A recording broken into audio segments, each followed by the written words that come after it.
Welcome to Magni medal. நான் Femina மேக்னிலேருந்து.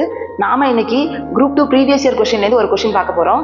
இந்த question பாருங்க, 1 or 2 question. Which of the following statement with respect to the Indian president power is correct? ஓகேவா, அதாவது குடியரசுத் தலைவரோட அதிகாரத்துல எது சரியானதுன்னு கேட்டிருக்காங்க. எது சரியானதுன்னு அதுவும் கரெக்டாக பார்த்துக்கணும். சரியானதா தவறானதான்னு. இங்க சரியானது எதுன்னு கேட்டிருக்காங்க.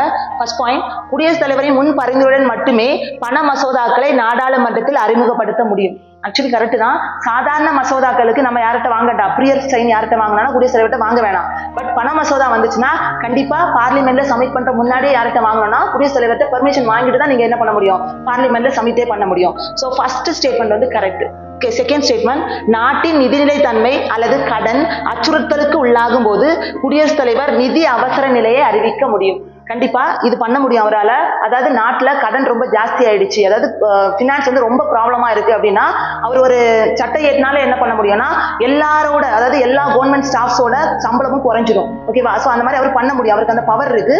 அந்த பவரை எதுல கொடுத்துருக்காங்கன்னா ஆர்டிகிள் 360 கொடுத்துருக்காங்க. ஆர்டிகிள் 360 ஃபினான்ஸ் எமர்ஜென்சின்னு சொல்லுவாங்க.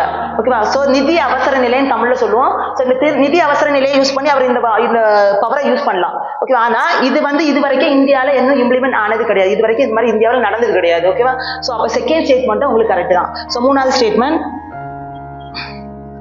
குடியரசுத் தலைவர் தனது அலுவலகத்தின் அதிகாரங்கள் மற்றும் கடமைகளை பயன்படுத்துவதற்கு எந்த ஒரு நீதிமன்றத்தின் பொறுப்பாளி அல்ல.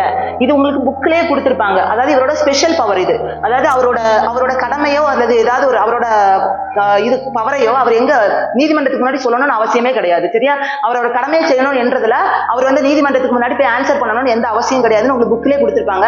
அதுக்கான ஆர்டிகிளும் இருக்கும்.